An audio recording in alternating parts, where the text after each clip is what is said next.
Welcome to Guitar.com Live. My name is Mark Johnston from Ambient Notes, Almanor Music, and Secret Weapons demos and reviews on YouTube. And we're here today to talk about ambient guitar and why you're not going to use as much reverb as you might have initially anticipated. So I've been trying to figure out kind of like what the approach I wanted to take to this class was, how I wanted to kind of like run through the important segments of ambient guitar, how I kind of like cut my teeth doing this, what I learned along the way.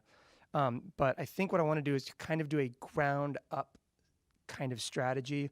It'll be a little messy. We're going to touch on some different things as we go, but we'll jump to the kind of the end thing real quick right at the very start, which is you're not going to use as much reverb as you think. And I think that that's important.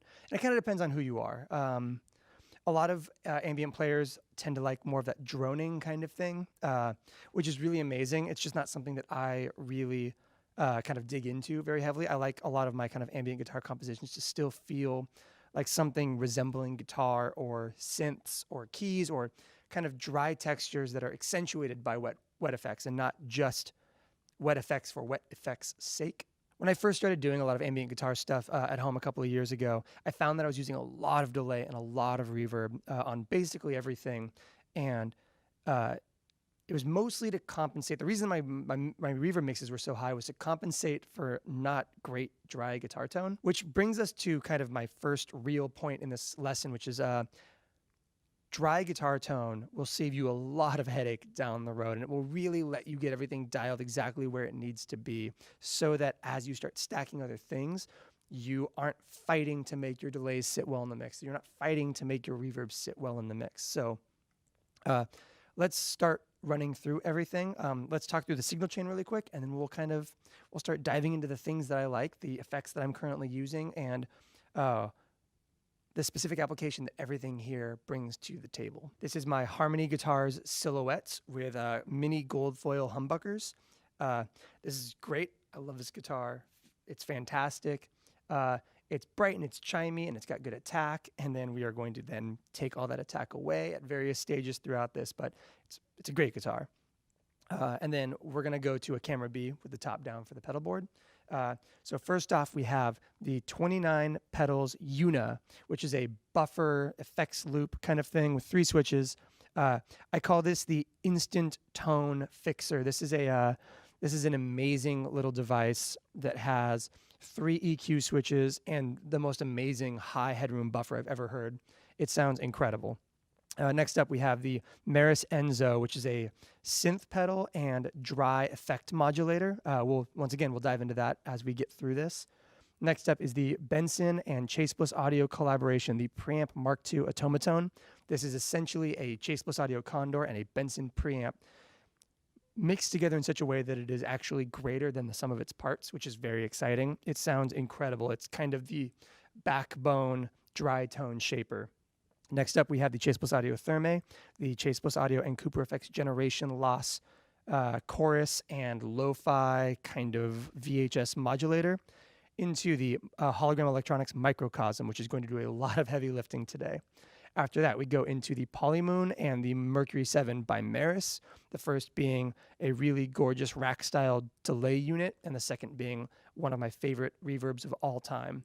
Finally, we're going into the Strymon Iridium as my amplifier. There's a lot of exciting stuff on this board. There's a lot of really cool things that we can dig into, but I want to start things off just by building out our dry tone and kind of showcasing why that's so important and why it allows you to use less of everything else.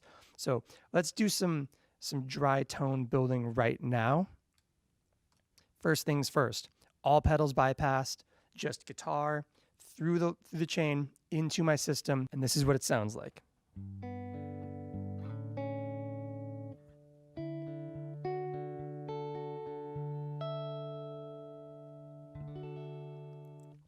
not super inspiring, although these pickups do sound really good.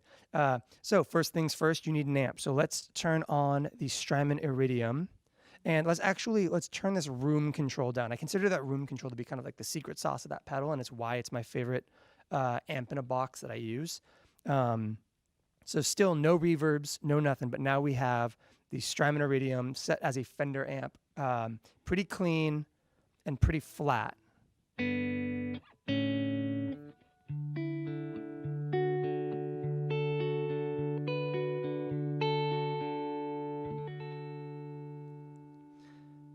once again, the secret sauce here is you crank up this room control right here and you get this. I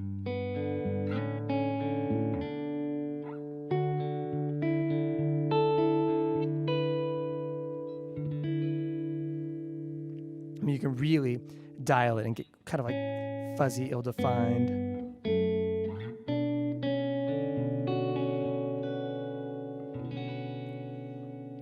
When you really crank it up like that, you get some really cool, like Midwest emo style, far from the amp miking, which I really like. But when you're stacking all the reverbs and stuff, we'll start to lose a little more definition than we want with that. So let's take that room control back down to around 1 o'clock.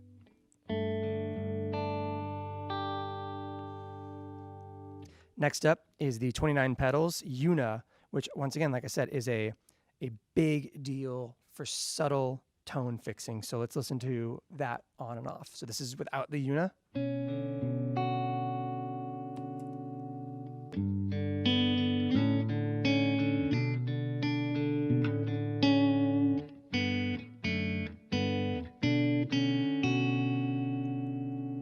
So that's with the low switch engaged and the kind of harmonic filtering switch engaged.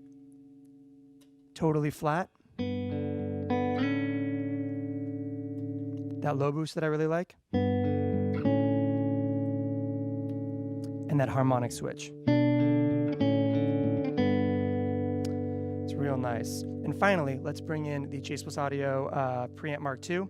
I have it set with kind of a medium gain stage. It's meant to still sit pretty clean, just add a little bit of grit, but really do a lot of kind of mid-shaping and treble boosting and volume. So let's turn that on.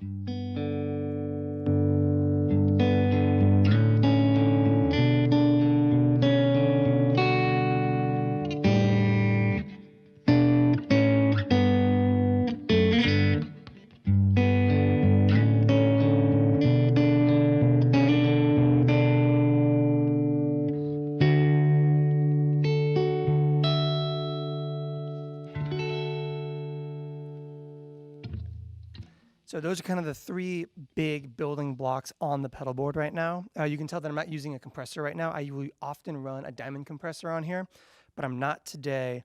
One, mostly because there's no room on this pedal board, as you can tell. And two, because I do actually a lot of compression in post. I'm recording in Universal Audio's Luna DAW right now. And I'll often use a 2A on almost every single track in post when I'm mixing, as well as the Neve 1073 preamp, which I'm using on all tracks going into this to give it a little bit more character and grit, because sometimes the Apollo Twin sounds so good that it almost sounds a little bit sterile if you don't add something back in with some character. So that's our dry tone. We have made it to kind of base level good dry tone for something that I would be into using. And we can like turn that treble down. Yeah, let's actually take that treble down. This guitar's a little bit brighter than the one I was recording on with yesterday.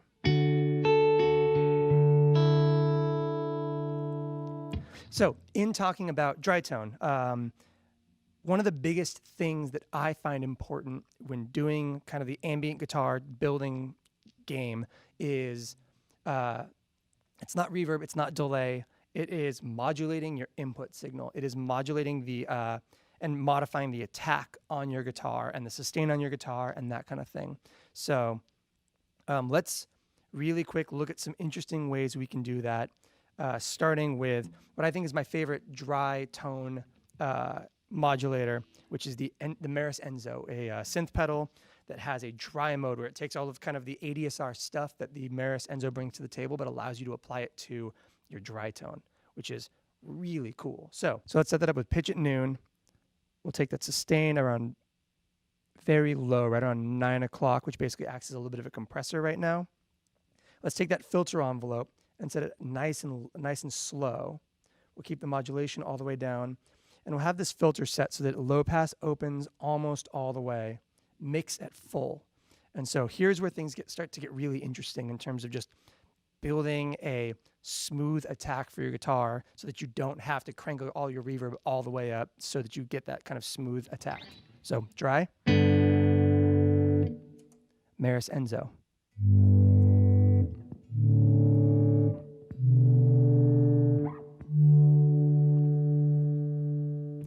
See, that right there does a ton. Let's take that filter and open it up a little bit slower, and let's add a little more compression.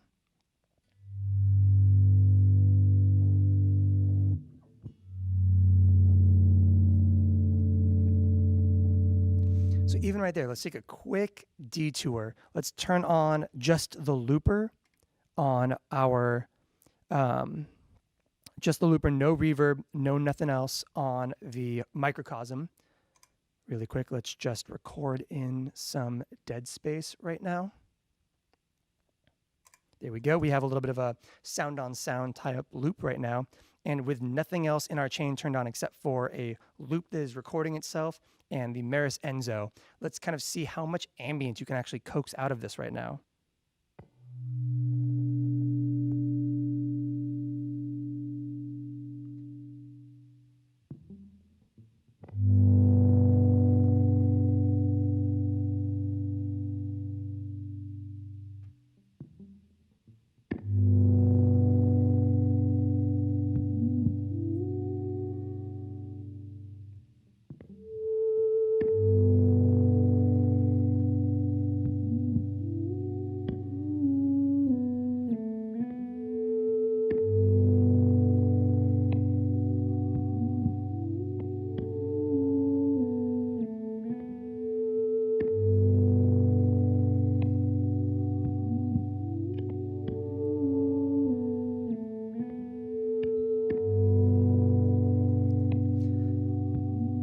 And while we're doing this, one of the other amazing things about the Enzo is the pitch control. So let's add some bass notes to this.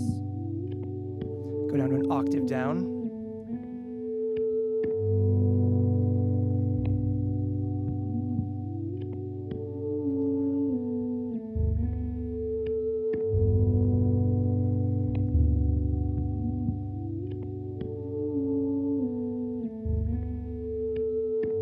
Some kind of shimmery highs.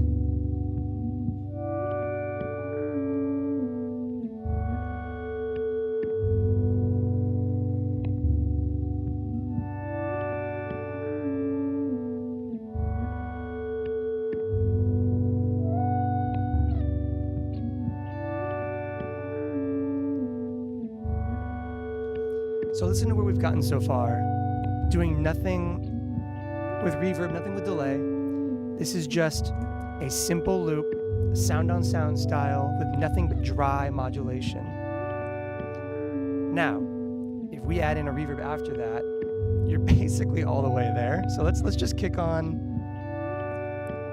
Let's kick on the Maris Polymoon actually, with the dimension cranked up so that you really smear all those multi-tap repeats.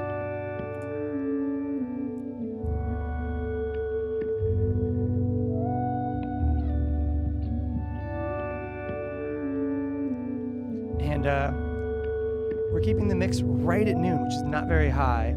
And then same thing, kind of low decay, medium mix on the Mercury 7.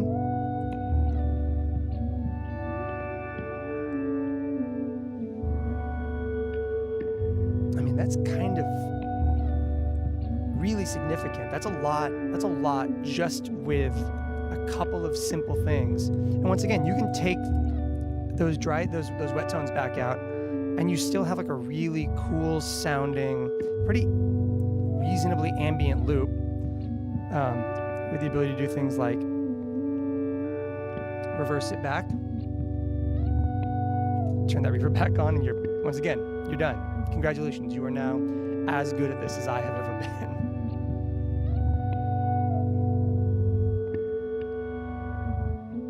Okay, we're getting distracted. We got to stay on target here. It's easy to get lost in moments like that, but we're trying to keep this to a solid 30 minutes, and we're not going to make it if we keep behaving like this. Okay, so Maris Enzo, you've got those lows, those highs, which is really cool. What else can you do to modulate that input signal? Next up, I want to talk about the generation loss or the therme, both of which kind of can be used for a similar thing right now, and they have kind of different approaches that I really, really love. Let's take...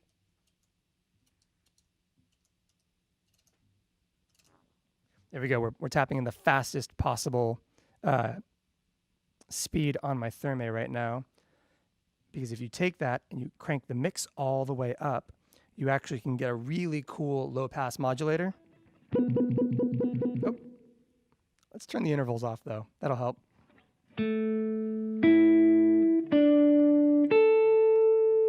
So dry.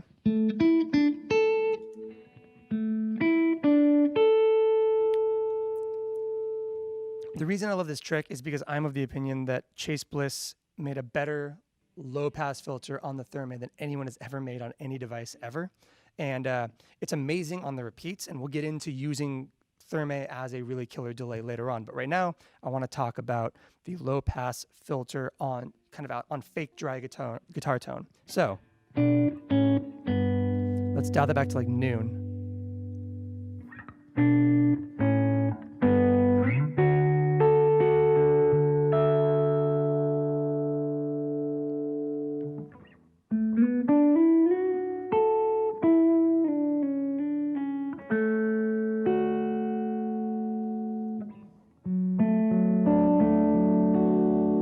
There's a grit there. There's a really kind of prettiness to that. And once again, if you bring everything back in, including the slow opening of the Maris.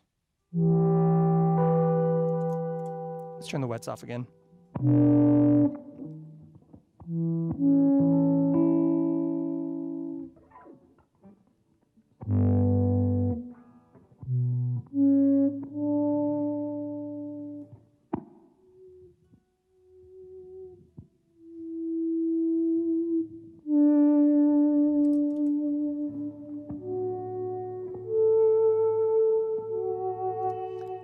So no filtering.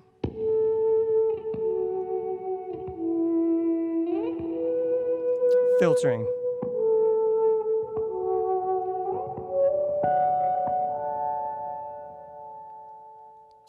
Similarly, we've got the generation loss, which we are setting up as kind of a broken chorus kind of thing. So dry tone,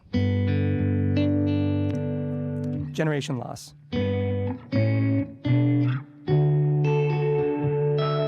And aside from that just sounding really great on its own,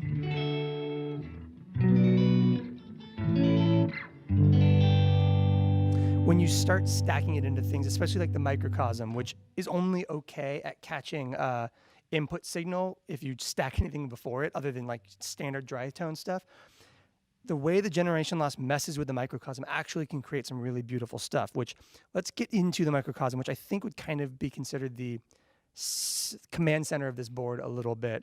I think that it does a lot of the heavy lifting in terms of my writing right now.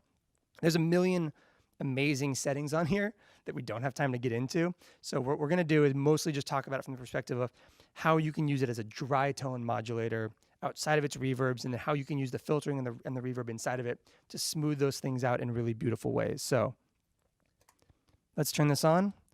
Let's go to kind of a full wet with a blocks mode that I really like. So we're going to have the filter wide open, no reverb right now.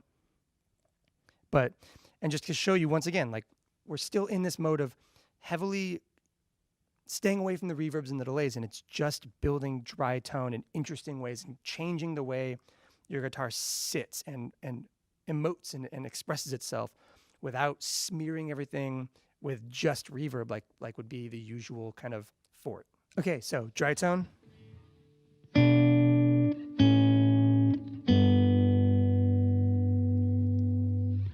And the blocks mode 3, full wet, going forward, no reverb.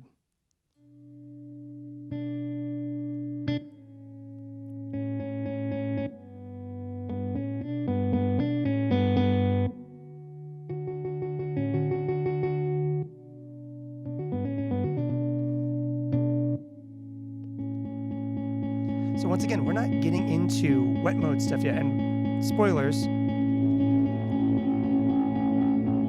you have the option on this pedal, but we're not doing that yet.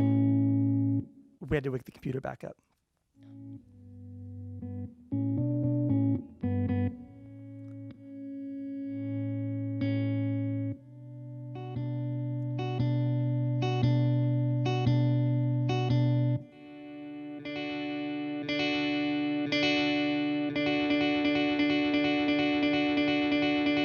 Similarly, you've got something like the sequencer modes on here.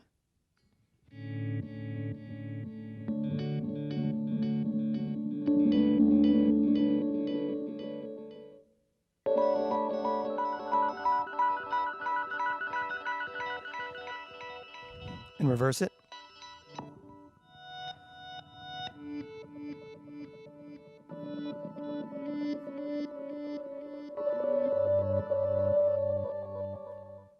Or something as straightforward as mosaic, which is kind of like a sampler masquerading as a delay.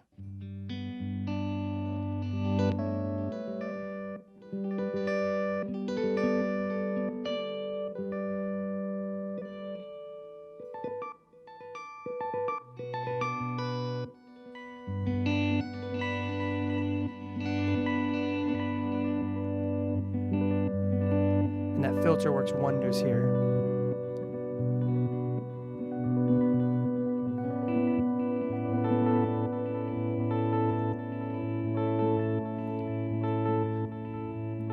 And like I said, this is a great chance to showcase that adding that generation loss in before that can really create some grit and some texture to those repeats, so that those kind of sparkly moments have something a little more interesting going on.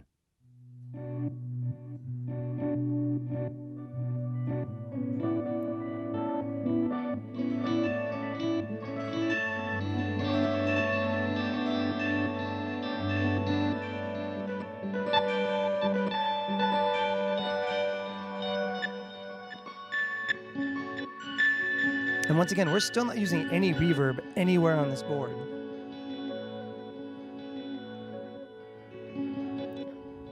And let's grab one more mode from the Microcosm in the haze area to kind of simulate some really time stretchy, kind of poorly defined edges, some real fuzziness, I guess haziness, whatever.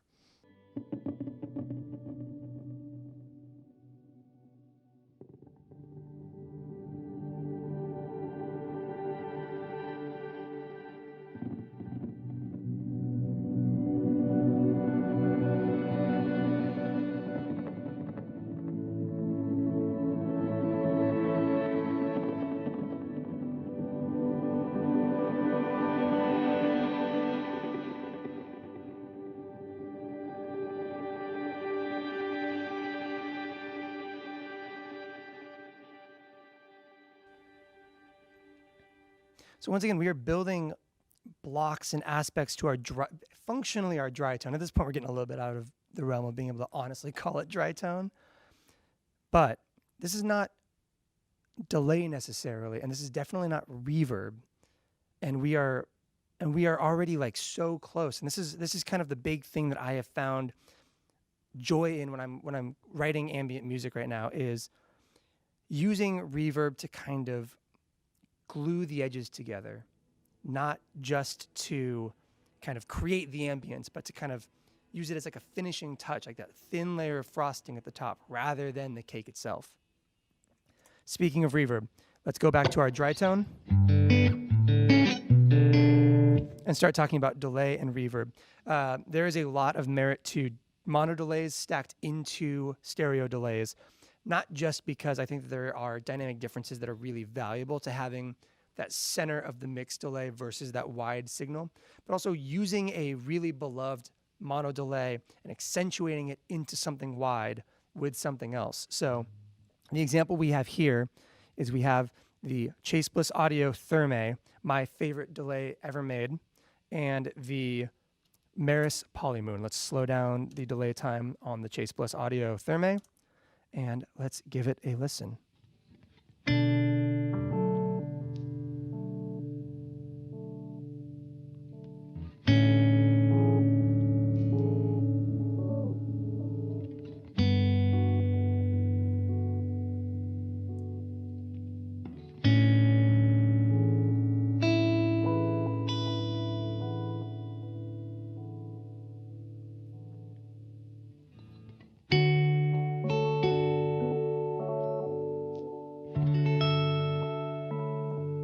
that's beautiful. It's also mono, and it's a great mono delay, but you can go ahead and add something like the polymoon to it in post. Not in post, but after it.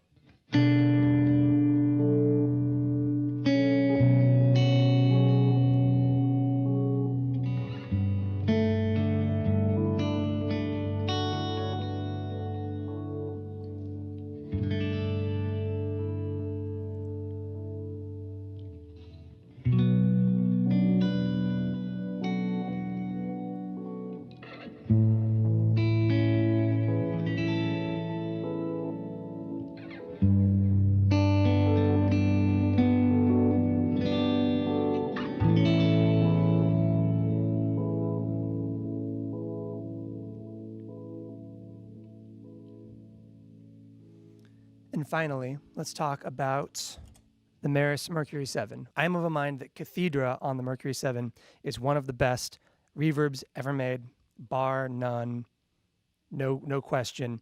The algorithm in this thing is incredible. It by itself could do 90% of the heavy lifting on your average ambient composition, but being able to use it to accentuate everything else that we've run through today really makes it so powerful. And one of the reasons I love it so much is it's a very hollow sounding reverb. I don't know how else to describe it. It's not a really dense, diffused, kind of multi-tap style reverb. It's a big, cavernous 80s rack style reverb that just sounds so cool. So let's turn it on.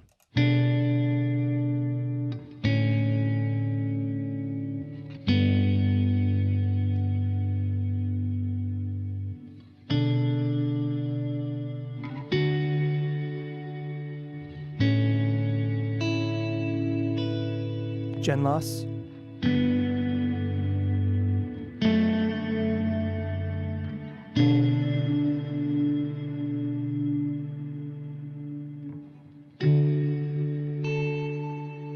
Microcosm.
Or the Enzo.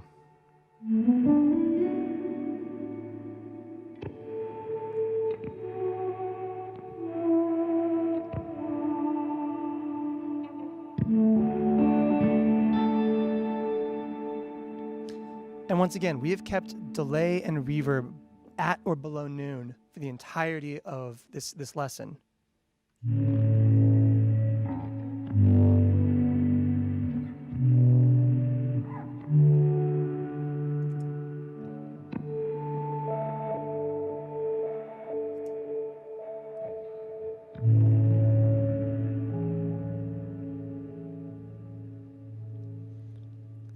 Let's try the looper out with no microcosm, using everything else on the board right now. So we'll just record some dead space.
So even here, it's valuable to keep your mix low on both the Mercury 7 and the Polymoon to create space for everything else that you've done so far. Okay, final thing that I want to talk about before we close out with the full constructed piece is two things. Thing one is I don't really use a lot of loopers other than for demonstrations like this or to kind of capture repeating glitchy drone kind of moments. I like to record everything multi-tracked into my DAW. And the reason for that is because it's one thing to be able to stack in here and to play with those different textures, but it's an entirely different thing to be able to take every single one of those layers and EQ it, compress it, and pan it to kind of where fits best. So a moment like that could sound really cool, everything kind of stacking in the way that it did. But what I want you to pay attention to as we outro to this final kind of compiled piece is how much more space is created by being able to give every single texture and every single moment that you've created its own platform and its own area in your mix. Guitar players who play by themselves a lot often have a hard time fitting into a band context because they're not used to having to make room for a keyboard player or a bass player. And so you're EQing your guitar to fill all the space in ways that is just not reasonable in a context where you have another guitar player, a keyboard, multiple vocalists, whatever else you might have going on.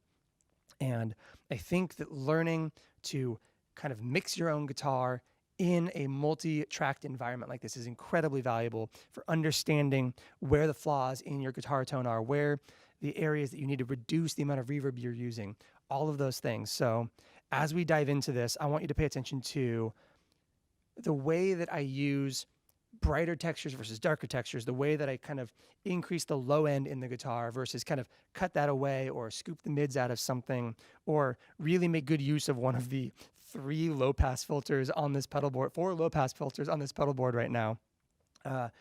Creating space for other moments to breathe is so valuable, and setting up your guitar rig to do things like carve out frequencies and to get really good, really varied, clean tone before you start stacking reverb will make it so that you're not relying exclusively on your reverb for everything. So let's go ahead and listen through kind of this kind of complete composition as we outro. And yeah, I hope this was helpful. If you found any of this helpful, if you want to learn more about this stuff, or if you want to just see so many other examples of me using this gear for the last forever amount of time on the internet, you can follow me on Instagram at Mark Johnston, MarkJohnston, or at Ambient Notes on Instagram as well. You can also subscribe to me on YouTube. If you search my name or Secret Weapons Demos, you'll find that. And finally, if you want to hear any music I've put out, I have a project called Almanor that you can stream the first single on all the platforms called Rapture. So for guitar.com live, I'm Mark Johnston. Thank you so much for joining me. And let's outro with a kind of fully mixed piece using everything we just covered. Thank you.